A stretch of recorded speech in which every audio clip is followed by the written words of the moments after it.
আজকে বানাচ্ছি পটলের কোরমা। তার জন্য পটলগুলো ছাড়িয়ে একটু ছুরির সাহায্যে একটু করে চিড়ে দিয়েছি, দিয়ে নুন হলুদ দিয়ে পটলগুলো ভেজে তুলে রেখে দিয়েছি। সেই পটল ভাজা তেলেই মৌরি, জিরে আর শুকনো লঙ্কা ফোড়ন দিয়ে দিচ্ছি।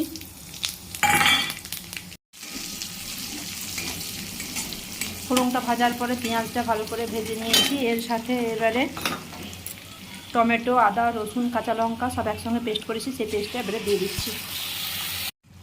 এর সাথে কাশ্মীরি লঙ্কার গুঁড়ো, হলুদ গুঁড়ো, ধনে গুঁড়ো, জিরে গুঁড়ো দিয়ে সব একসঙ্গে দিয়ে ভালো করে মশলাটা একটু কষিয়ে নিচ্ছি।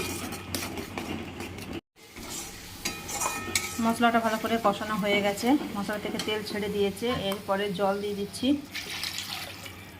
জল দিয়ে এরপরে ভেজে রাখা পটলগুলো দিয়ে দিলাম।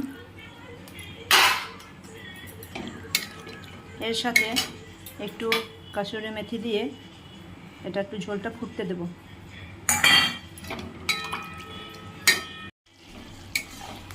পটলের ঝোলটা দেখো ফুটে গেছে। এরপরে এতে পোস্ত আর কাজু বাদাম একসঙ্গে বেটে রেখেছিলাম, সেই বাটাটা এবারে দিয়ে দিচ্ছি। দিয়ে এটা একটু ভালো করে নেড়ে নিচ্ছি।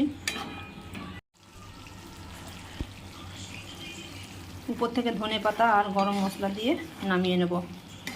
পটলের কোরমা তৈরি হয়ে গেছে। ভিডিওটা দেখার জন্য ধন্যবাদ।